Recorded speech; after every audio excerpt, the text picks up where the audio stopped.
Hello बच्चों, कैसे आप सब लोग। इसलिए हम बात करने वाले हैं सीएस एग्जीक्यूटिव के लेवल के बारे में। सीएस एग्जीक्यूटिव जो बच्चे पहुंचे हैं सीएस डबल टी पास करने के बाद, या फिर जो बच्चे डायरेक्ट एंट्री स्कीम से सीएस एग्जीक्यूटिव का फॉर्म भरने का सोच रहे हैं या सीएस कोर्स करने जा रहे हैं। ठीक है, अब जो बच्चे CS double T pass student हुए हैं जुलाई 21 एग्जाम में, अभी जो हमारा आज जुलाई 21 एग्जाम का रिजल्ट आया है, जो 10 और 12 जुलाई को हमारे एग्जाम हुए थे, उसका जो रिजल्ट आया है उसके हमारे जो एग्जाम है, अब बच्चों के लिए आपके पास दो ऑप्शन है, या तो फिर आप दिसंबर में एग्जाम दे सकते हो या तो फिर आप जून में। अगर आप दिसंबर में एग्जाम देना चाहते हो तो 31 जुलाई तक, मतलब अभी हमारे पास टाइम है, हम लोग रजिस्ट्रेशन करवा सकते हैं। मैं आपको कंप्लीट डिटेल बताऊंगा, एक ए टू जेड रजिस्ट्रेशन, कितना फीस लगेगा, कौन क्या सिलेबस है, रजिस्ट्रेशन प्रोसीजर क्या है, ए टू जेड डिटेल, ओडीओपी क्या क्या आपको अपना कंडीशंस फुलफिल करनी है एग्जाम में बैठने से पहले, मतलब ए टू जेड डिटेल इसी वीडियो में हम लोग बात करेंगे। ठीक है, थोड़ा सा लेंथी जरूर होगा बच्चों वीडियो, इसलिए एंड तक देखिएगा, थोड़ा सा पेशेंस रखिएगा। एक एक चीज आपको इसी वीडियो में, सिंगल वीडियो में ही आपको कंप्लीट डिटेल मिल जाएगी सीएस एग्जीक्यूटिव लेवल के बारे में। ठीक है बच्चों, तो मेरा नाम है सीएस संदीप अरोड़ा और इस वीडियो में बात करने वाले हैं सीएस एग्जीक्यूटिव की कंप्लीट डिटेल के बारे में। All things about the CS executive level. ठीक है बच्चों, तो सबसे पहले हम बात करेंगे जो सीएस एग्जीक्यूटिव लेवल है हमारा, उसके लिए अप्लाई कौन कौन कर सकता है। सबसे पहले जो बच्चे सीएस डबल टी लेवल में अभी पास हुए हैं जुलाई में, मई में भी अगर जिन बच्चों ने अभी रजिस्ट्रेशन नहीं करवाया, वो वाले मई 21 एग्जाम में जो बच्चे पास हुए हैं सीएस डबल टी में, वो भी अभी करवा सकते हैं, उनके लिए भी टाइम है दिसंबर 21 के लिए। और जो बच्चे जुलाई, मतलब आज 21 जुलाई को जो रिजल्ट आया है, उन बच्चों के लिए टाइम है, वो बच्चे भी जुलाई 21 एग्जाम में पास होने वाले बच्चे भी दिसंबर 21 एग्जाम के लिए रजिस्ट्रेशन करवा सकते हैं। ठीक है जी, जो बच्चे डायरेक्ट एंट्री वाले हैं वो भी अभी करवा सकते हैं। डायरेक्ट एंट्री वाले कौन से, जैसे कि आपको बताया, आप सीएस एग्जीक्यूटिव तक पहुंचने के लिए पहला स्टेप जो है सीएस डबल टी वाला, दूसरा डायरेक्ट एंट्री वाला है। डायरेक्ट एंट्री वाला कौन सा, जिसमें क्या है, अगर आपके 50% है ग्रेजुएशन में, या फिर आप पोस्ट ग्रेजुएट हो, या फिर आप सीए फाइनल पास स्टूडेंट हो, या फिर सीएमए फाइनल पास स्टूडेंट हो, इन चार एरियाज में आपकी डायरेक्ट एंट्री हो सकती है सीएस एग्जीक्यूटिव में। ठीक है जी, ये तो आपका हो गया कि कौन कौन से बच्चे अप्लाई कर सकते हैं। ठीक है जी, सबसे पहले मैंने आपको बताया जो हम लोग खास करके स्पेशली जो सीएस डबल टी जुलाई 21 एग्जाम वाले बच्चों के लिए ये वीडियो है। Number 2, registration date. सबसे इंपॉर्टेंट जो बात है कि सर कब तक फॉर्म फिल कर सकते हो, जैसे कि मैंने आपको बताया कि आपके पास 31 जुलाई तक, 31 जुलाई तक जो बच्चे अभी भी जिन्होंने मई 21 एग्जाम में पास हुए थे जुलाई अपना सीएस डबल टी के, और जो आज सीएस डबल टी के जुलाई 21 एग्जाम का रिजल्ट जो आया है, वो वाले बच्चे भी 31 जुलाई तक फॉर्म भर सकते हैं। और जो बच्चे डायरेक्ट एंट्री के थ्रू सीएस एग्जीक्यूटिव तक पहुंचना चाहते हैं, सीएस एग्जीक्यूटिव करना चाहते हैं, सीएस मतलब करना चाहते हैं, वो बच्चे भी 31 जुलाई तक फॉर्म फिल कर सकते हैं।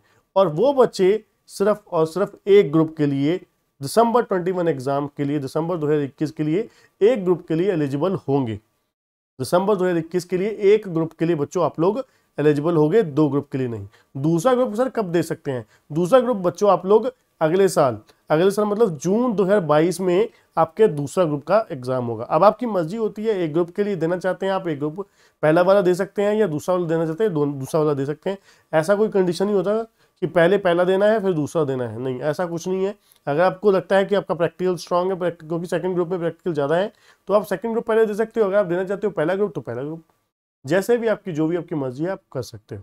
ठीक है बच्चों, उसके बाद रजिस्ट्रेशन डेट्स के बाद आगे बात करते हैं प्री एग्जामिनेशन टेस्ट।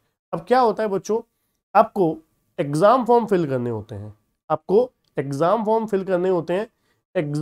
फिल करने से पहले आपको एक प्री एग्जामिनेशन टेस्ट क्लियर करना होता है। प्री एग्जामिनेशन टेस्ट क्लियर करना होता है जो क्या है, आईसीएसआई की ई लर्निंग पोर्टल पर आपको कंडक्ट करवाया जाता है। वो इसके एक्स्ट्रा फीस नहीं ली जाती, इसकी फीस आपकी रजिस्ट्रेशन फीस के साथ ही चार्ज कर ली जाती है। अब इसको करना कैसे होता है प्री एग्जामिनेशन टेस्ट को, इसमें होता क्या है बच्चों, MCQ multiple choice question based MCQ based question होते हैं यहाँ पर। ठीक है, जो आपका सिलेबस है उसी सिलेबस में से ही क्वेश्चन पूछे जाते हैं, उसी तरीके से क्वेश्चन पूछे जाते हैं आपसे। उसके बाद आपको पास होना जरूरी होता है। अगर आप पास, अगर आप सोच रहे होगे कि पास नहीं हुए तो मान लीजिए आज आपने एक बार अपने एग्जाम दिया तो फेल हो गए, फिर तो मतलब गए 6 महीने, नहीं, टेंशन वाली कोई बात नहीं है, आप फिर अगले दिन दे सकते हो। 24 घंटे के लिए वो ब्लॉक हो जाता है, आपका पैनल 24 घंटे के लिए ब्लॉक हो जाएगा, फिर 24 घंटे बाद दे सकते हैं। ठीक है, जब तक पास नहीं हो जाते तब तक एग्जाम फॉर्म नहीं फिल कर सकते, ये शर्त है, कंडीशन है कि जब तक आप एग्जाम फॉर्म फिल नहीं कर देते तब तक आप प्री एग्जामिनेशन, सॉरी, फॉर्म अपना प्री एग्जामिनेशन टेस्ट क्लियर नहीं कर लेते तब तक आप एग्जाम फॉर्म नहीं भर सकते, ये शर्त है। ठीक है, प्री एग्जामिनेशन टेस्ट कंडीशन ना है, एग्जाम फॉर्म फिल करने से पहले पहले आपको, ठीक है, आपको भरना होता है। क्लियर है? उसके बाद आगे चलते हैं, ओडीओपी, 1 डे ओरिएंटेशन प्रोग्राम। ये क्या चीज़ है सर? बच्चों एक दिन का ओरिएंटेशन प्रोग्राम होता है डेवलपमेंट के लिए, सीएस स्टूडेंट की डेवलपमेंट के लिए, इम्प्रूवमेंट के लिए आईसीएसआई द्वारा रखा जाता है। वैसे तो एग्जीक्यूटिव के बाद भी एक ट्रेनिंग होती है, ठीक है, बट अभी के लिए एग्जीक्यूटिव लेवल तक के लिए आपका एक दिन का एक प्रोग्राम रखा जाता है जिसको 1 डे ओरिएंटेशन प्रोग्राम कहा जाता है। अब ये 1 डे ओरिएंटेशन प्रोग्राम ओडीओपी होता कहाँ पर है बच्चों? अगर आप जिस भी सिटी से बिलोंग करते हो, मैं एक डिस्क्रिप्शन में एक लिंक दे दूंगा आपको, जिस लिंक को आप क्लिक करोगे तो जिस भी सिटी से आप बिलोंग करते हो, जिस भी सिटी से आप बिलोंग करते हो, उस सिटी की डेट्स आईसीएसआई ने दिसंबर 21 एग्जाम वाले बच्चों के लिए निकाल रखी हैं कि इन डे को आपकी सिटीज में, आपके शहर में ओडीओपी प्रोग्राम होने वाला है। ठीक है, आपकी मान लीजिए जैसे कि हम लुधियाना पंजाब से बिलोंग करते हैं, तो लुधियाना पंजाब की जो ब्रांच है, लुधियाना की जो आईसीएसआई की ब्रांच चैप्टर ऑफिस है, चैप्टर ऑफिस में बताए गए हैं कि इन डेट्स को आप इस नंबर पे कांटेक्ट कीजिए, इस नंबर पे अपना ईमेल करिए, आपको बताया जाएगा, आपको रजिस्टर कर लिया जाएगा 1 डे ओरिएंटेशन प्रोग्राम के लिए। ठीक है, और आपको बताया जाएगा कि कौन सी जगह पे प्रोग्राम होने जा रहा है।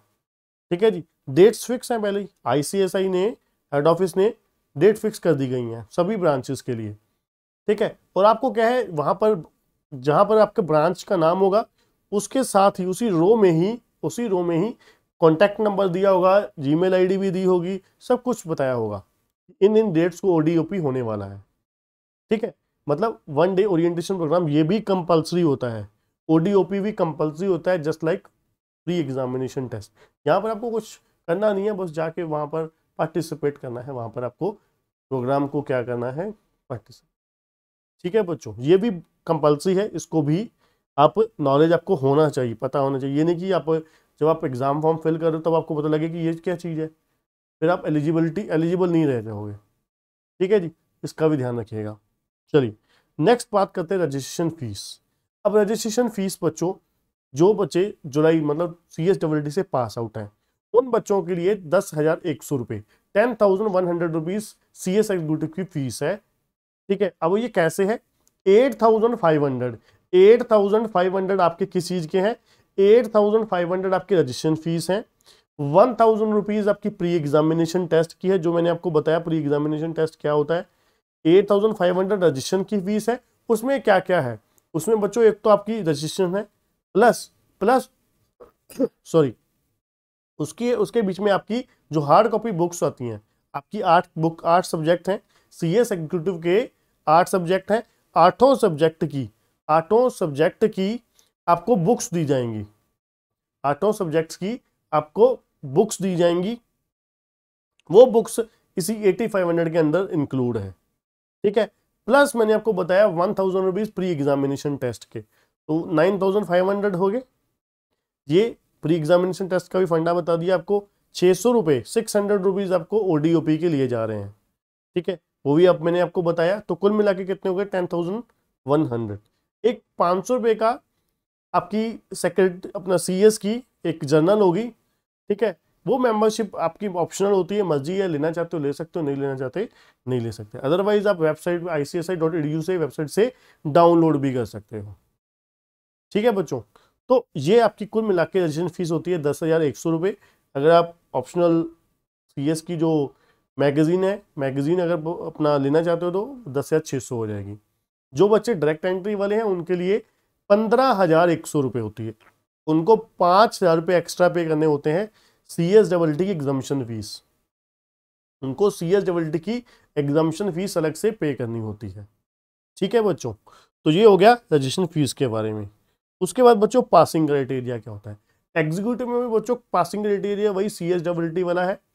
जैसे कि मैंने आपको बताया, एक ग्रुप, अगर आप एक ग्रुप देते हो दिसंबर के लिए, अगर आप एक ग्रुप देते हो, आप वैसे तो एलिजिबल ही एक ग्रुप के लिए हो, बट फिर भी मान लीजिए जो बच्चों ने मई में रजिस्ट्रेशन करवा लिया हुआ है, ठीक है, और या फिर जून में जो बच्चे देना चाहते हैं, जून में बच्चे देना चाहते हैं दोनों ग्रुप या एक ग्रुप। अब एक ग्रुप जो 4 पेपर है, हर पेपर में आपको 100 में से 100 नंबर के 4 पेपर हैं, 400 नंबर का टोटल हो गया।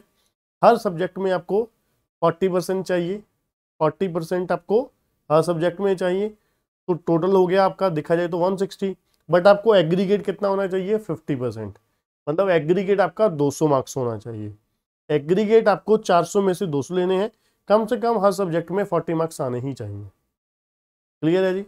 और अगर आप बोथ ग्रुप देते हो तो आपके, अगर एक ग्रुप में ज़्यादा है, अगर एक ग्रुप में आपके 200 से ज़्यादा है तो वो दूसरे ग्रुप में कंपनसेट हो जाएंगे। तो मतलब क्या है, आपको 8 सब्जेक्ट में आपको 800 में से 400 नंबर लेने हैं पूरा एग्जीक्यूटिव लेवल क्लियर करने के लिए। ठीक है जी, ये हमारा पासिंग क्राइटेरिया और सब्जेक्ट्स की percentage. How to get registered. अब CS एग्जीक्यूटिव के लिए जो रजिस्ट्रेशन कैसे करवाना है बच्चों, डिस्क्रिप्शन में वीडियो का लिंक दिया गया है, वहां पर लिंक पे क्लिक करोगे तो complete step by step basic profile से इंफॉर्मेशन से लेकर बेसिक डिटेल से लेकर लास्ट स्टेप तक कंप्लीट डिटेल दी गई है कि किस तरीके से आपको CS एग्जीक्यूटिव की रजिस्ट्रेशन करवानी है। एक एक पॉइंट स्टेप बाय स्टेप समझाया गया है अच्छी तरीके से कि कौन कौन से डॉक्यूमेंट लगेंगे, क्या क्या इंफॉर्मेशन आपको बतानी है, ठीक है, और आपको पेमेंट किस मोड से आप लोग कर सकते हो, सब कुछ A to Z उसी वीडियो में आपको बताई गई है अच्छे तरीके से। ठीक है बच्चों, चलिए, ये वीडियो भी एक्चुअल में लेटेस्ट बनाई गई है, कुछ ज़्यादा टाइम पुरानी नहीं है, हार्डली हफ्ता 10 दिन पुरानी वीडियो है। ठीक है, अब एग्जाम डेट्स क्या होती हैं। एक्चुअल में बच्चों जो एग्जाम डेट्स होती हैं वो नॉर्मली, अब आपको पता है कोविड की वजह से तो सब कुछ उथल पुथल हुआ पड़ा है, इसलिए डेट्स कुछ पिछले 1-1.5 साल से पिछले कह सकते हो अभी तक कुछ सिस्टमेटिकली नहीं चल रही। ठीक है ना, आपको पता है वैसे क्या होता है, जून के फर्स्ट वीक में एग्जाम हो जाते हैं, बट अभी जो है 10 अगस्त को हमारे CS एग्जीक्यूटिव के एग्जाम जो जून वाले अटेम्प्ट वाले हैं 10 अगस्त को होने हैं।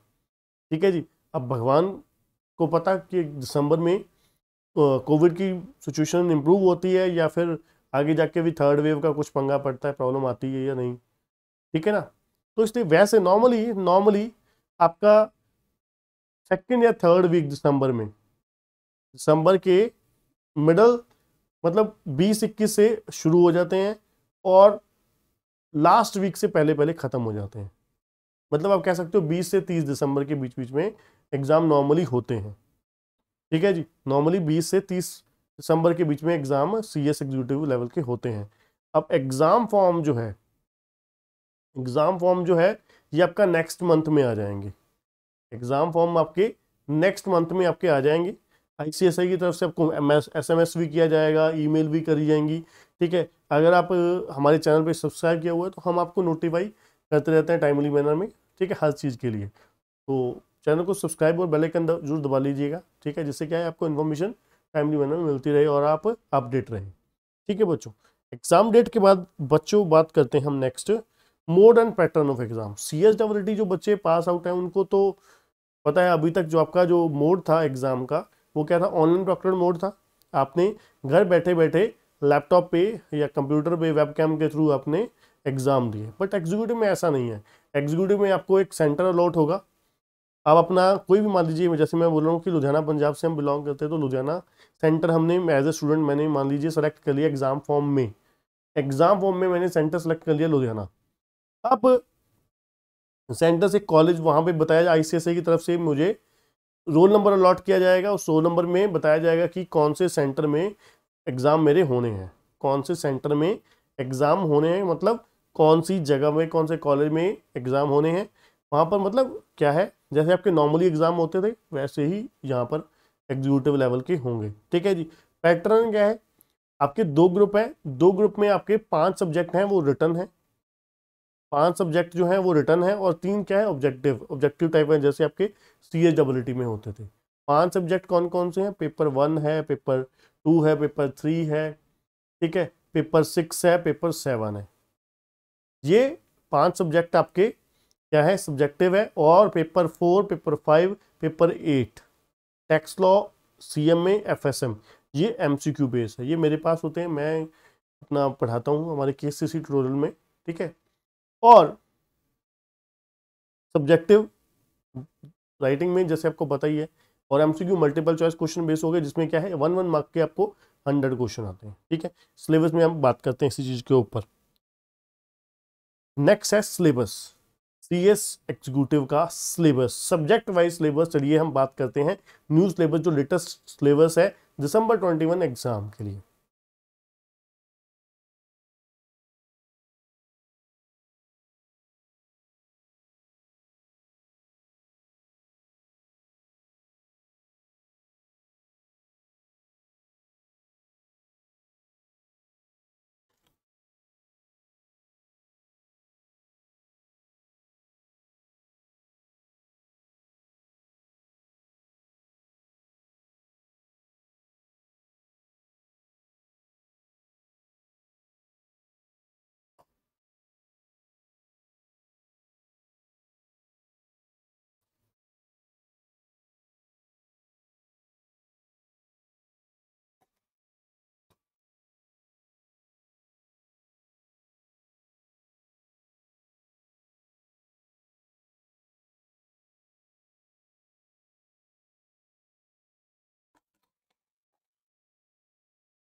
जैसे मैंने आपको बताया CS एग्जीक्यूटिव में 2 ग्रुप होते हैं, 2 ग्रुप है, ग्रुप 1 एक ग्रुप 2। ग्रुप 1 में आपके 4 पेपर हैं। पहला पेपर है JIGL, jurisprudence, interpretation and general law. ये आप कह सकते हो सबसे इंपॉर्टेंट, आपका सबसे टेक्निकल सब्जेक्ट है। आप इस सब्जेक्ट को बहुत ही सीरियसली लेकर चलना, एक्चुअल में ये सीरियसली लेने वाला है, क्योंकि इस सब्जेक्ट में आप कह सकते हो, क्योंकि थोड़ा सा टेक्निकल इसलिए है क्योंकि ये आपके जब चैप्टर का नाम सुनोगे और चैप्टर देखोगे बहुत ही ज़्यादा मतलब लॉ के रिलेटेड है। जो बच्चे लॉ स्ट्रीम से हैं, डायरेक्ट एंट्री वाले जो LLB कर रहे हैं, उनके लिए तो बहुत मज़ेदार, बहुत ज़्यादा और अपना यूज़फुल होने वाला है। ठीक है, जैसे कि पहला सब्जेक्ट है JIGL, jurisprudence, interpretation and general law. 100 number का है, ये सारा का सारा सब्जेक्टिव है। ठीक है जी। अब इसमें कैसे कैसे सब्जेक्ट हैं, चैप्टर हैं सॉरी। पहला है sources of law. Sources of law में आपको लॉ क्या होता है उसके बारे में बताया जाता है। उसके बाद कॉन्स्टिट्यूशन ऑफ इंडिया, हमारा संविधान, सबसे इम्पोर्टेंट, आपको बहुत ही कह सकते हो बहुत ही ज़्यादा important. Interpretation of statute, interpretation of statute में आपको देखने को मिलेगा कि किस तरीके से आप स्टैच्यूट्स को, लॉ को, एक्ट्स को किस तरीके से आपको समझना होता है, अंडरस्टैंड करना होता है। जनरल क्लॉजेज एक्ट्स हैं, ठीक है। एडमिनिस्ट्रेशन लॉ, एडमिनिस्ट्रेटिव लॉज हैं। उसके बाद लॉ ऑफ टोर्ट है, law of tort, limitation acts, CPC है, civil procedure code, Indian penal code है, क्रिमिनल प्रोसीजर कोड 1973 है, ठीक है। इंडियन एविडेंस एक्ट है, special courts, tribunal and companies act and other legislation है, आर्बिट्रेशन एंड कंसोलेशन एक्ट है, Indian stamp act है, registration act है, RTI है, और IT एक्ट 2000 है। मतलब आपके सामने ही है, सारे के सारे जो लॉ हैं बहुत ही ज़्यादा टेक्निकल और इम्पोर्टेंट है।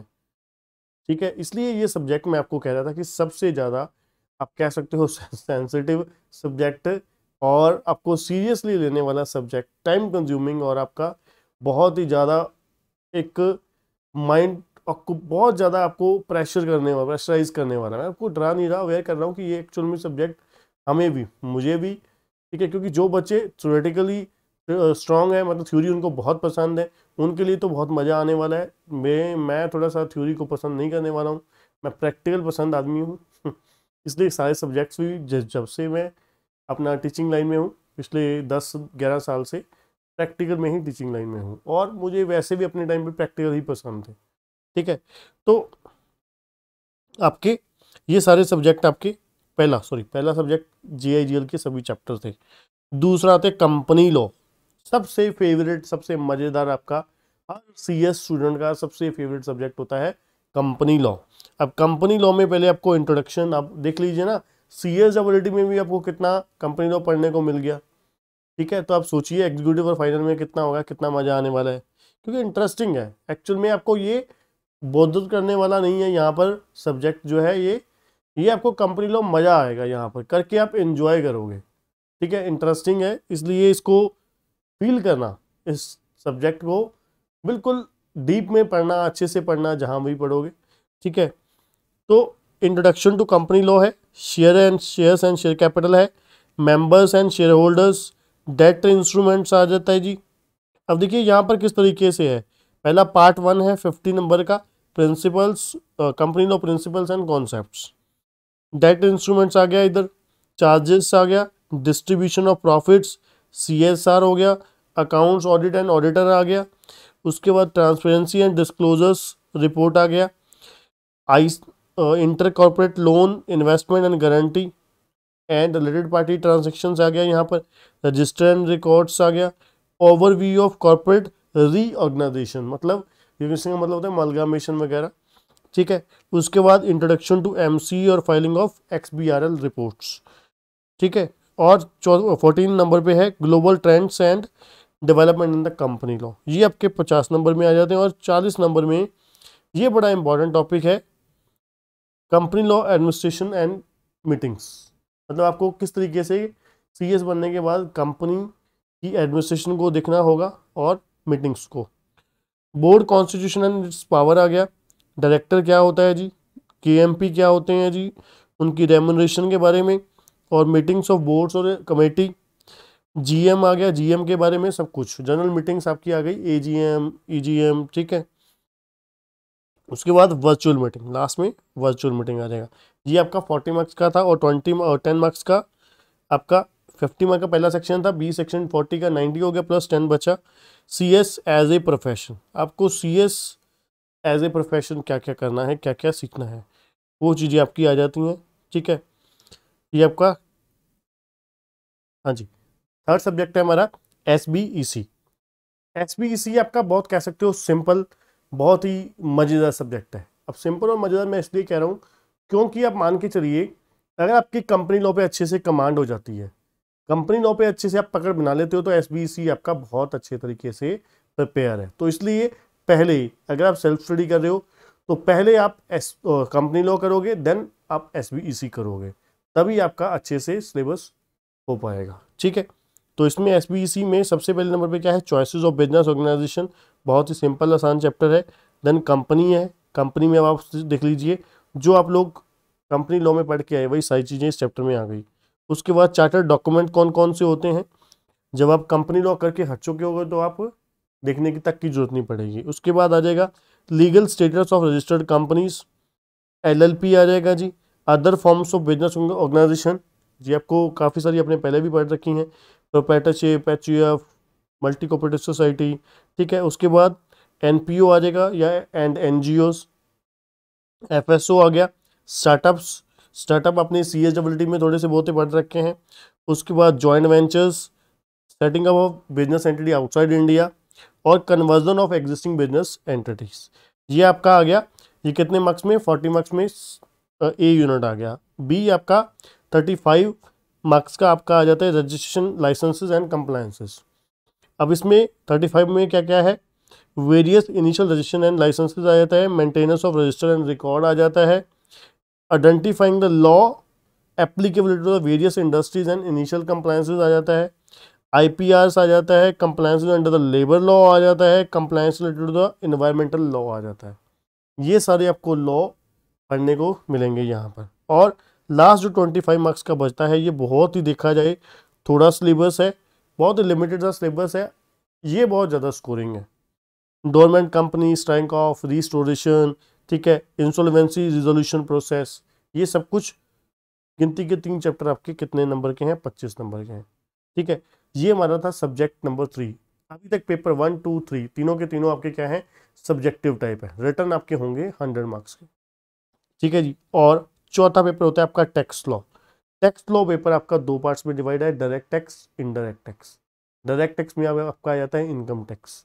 इनकम टैक्स में आप अगर आप कह सकते हो, इनकम टैक्स मैं पढ़ाता हूँ और जीएसटी जगदीप सर पढ़ाते हैं। इनकम टैक्स में आपका बेसिक आ जाता है, रेजिडेंशियल स्टेटस आ जाता है, बेसिक में आपका पहले सोर्सेज ऑफ लॉ आ गया, बेसिक्स ऑफ इनकम टैक्स आ गए, रेजिडेंशियल स्टेटस आ गया, 5 हेड्स 5 हेड्स आ गए आपके। ठीक है, 5 हेड्स हैं। उसके बाद डिडक्शन आ जाता है आपका। डिडक्शन के बाद आपका रिटर्न ऑफ इनकम आ गया आपका। ठीक है, रिटर्न ऑफ इनकम के साथ आप क्लबिंग ऑफ इनकम और छोटे छोटे चैप्टर है, एएमटी, मैट है, ठीक है, टीडीएस है, डिडक्शन, टीडीएस बहुत इंपॉर्टेंट है। तो ये सब चैप्टर आपके इनकम टैक्स में होते हैं, जो अपने शायद अगर आप डायरेक्ट एंट्री के थ्रू हो बीकॉम में भी पढ़ रखे हैं थोड़े बहुत है। बट आप लगा के चलिए वहाँ पर हम बहुत ही लिमिटेड से सिलेबस के ऊपर डिपेंड रहते हैं। जैसे वहाँ पर बीकॉम में क्या होता है, 3-4 क्वेश्चन ही आपको आते हैं, 3-4 क्वेश्चन में ही पेपर खत्म हो जाता है।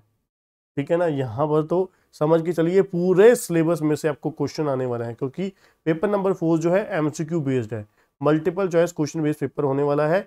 तो ये कंप्लीट पेपर आपको अच्छे तरीके से, बहुत ही स्टेप बाय स्टेप, एक एक चैप्टर आपको अच्छे से समझना है, कॉन्सेप्चुअली अंडरस्टैंड करना है।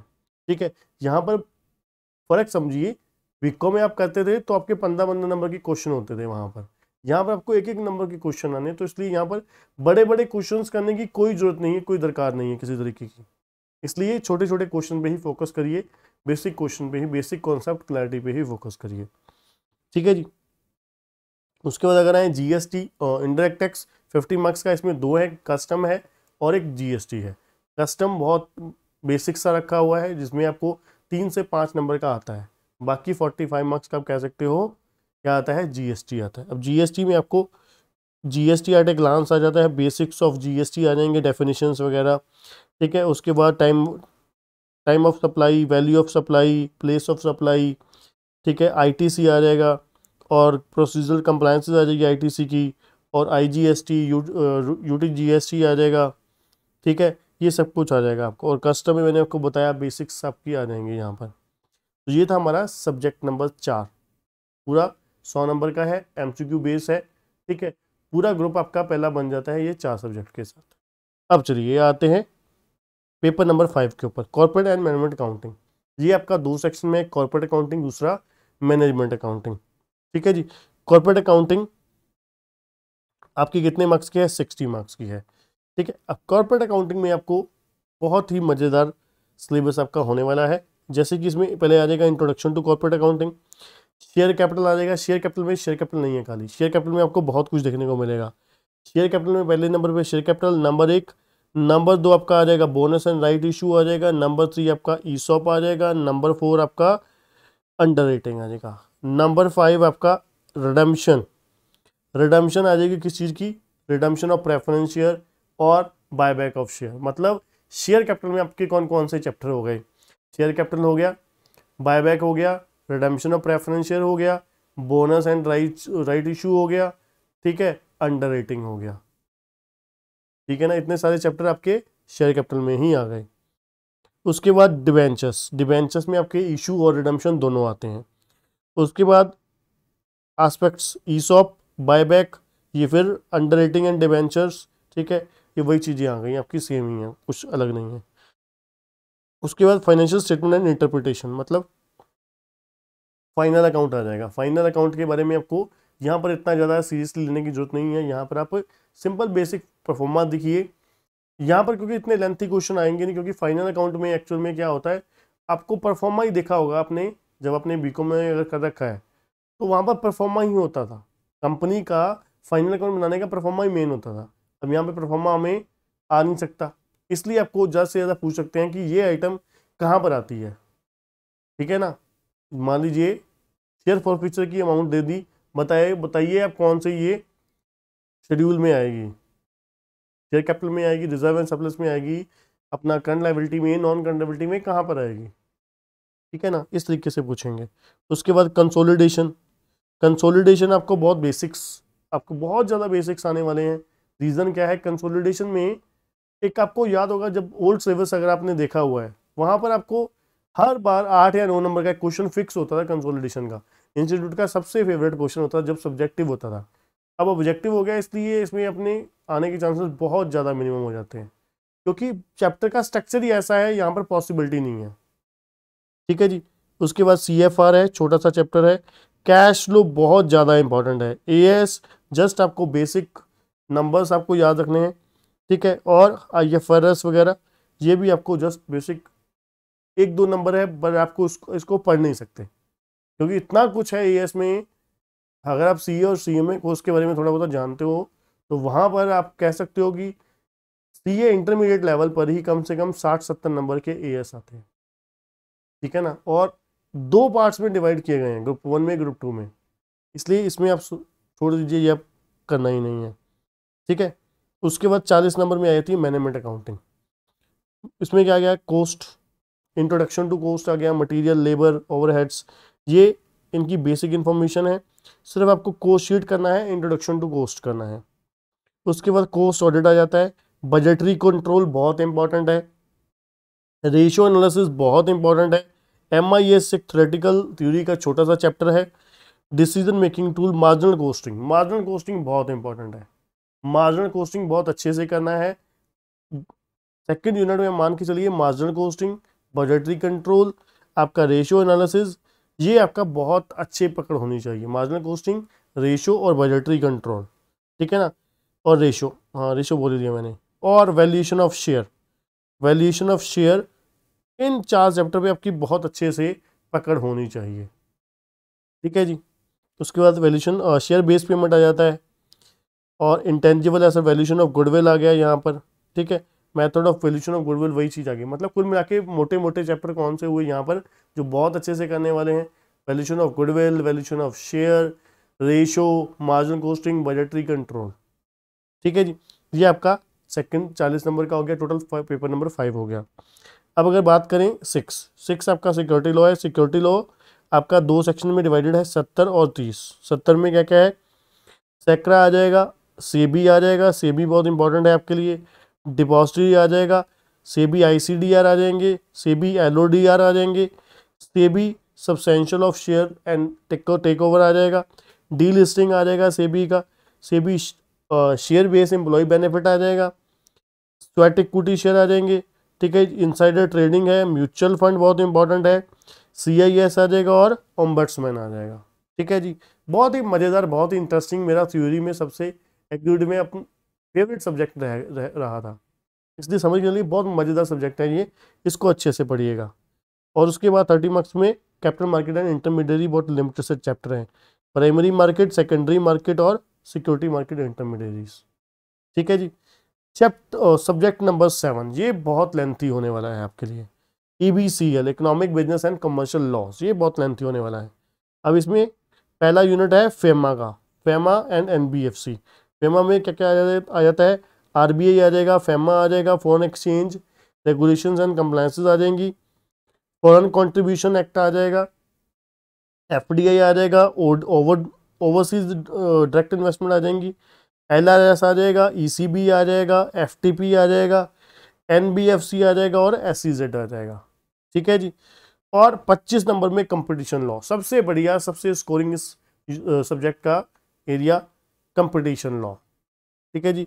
कंपटीशन लॉ 25 नंबर में आपका आने वाला है। और बिजनेस एंड कमर्शियल लॉ ये 35 में आपको थोड़ा सा हेक्टिक होने वाला है, थोड़ा सा लेंथी, काफ़ी लेंथी होने वाला है। अब इसमें क्या क्या है, कंज्यूमर प्रोटेक्शन एक्ट है, एसेंशियल कमोडिटी एक्ट है, LMA है, TPA है, रियल एस्टेट एक्ट है, बेनामी ट्रांजैक्शन है, मनी लॉन्ड्रिंग है, कॉन्ट्रैक्ट है, स्पेसिफिक रिलीफ एक्ट है, सेल ऑफ गुड्स एक्ट है, पार्टनरशिप है। अब देख लीजिए कितने सारे लेंथी, ठीक है, एक्ट है यहाँ पर इसी यूनिट में, ठीक है। तो इसलिए मैं कह रहा हूँ सबसे आप कह सकते हो लेंथीएस्ट सब्जेक्ट ये है, लेंथीएस्ट सब्जेक्ट कंपनी लॉ के बाद यही है, ठीक है। अब लास्ट सब्जेक्ट बड़ा मज़ेदार है, बड़ा इंटरेस्टिंग है, सिंपल है, आसान है, financial and strategic management, FSM, FM है 60 मार्क्स की और SM है 40 मार्क्स की।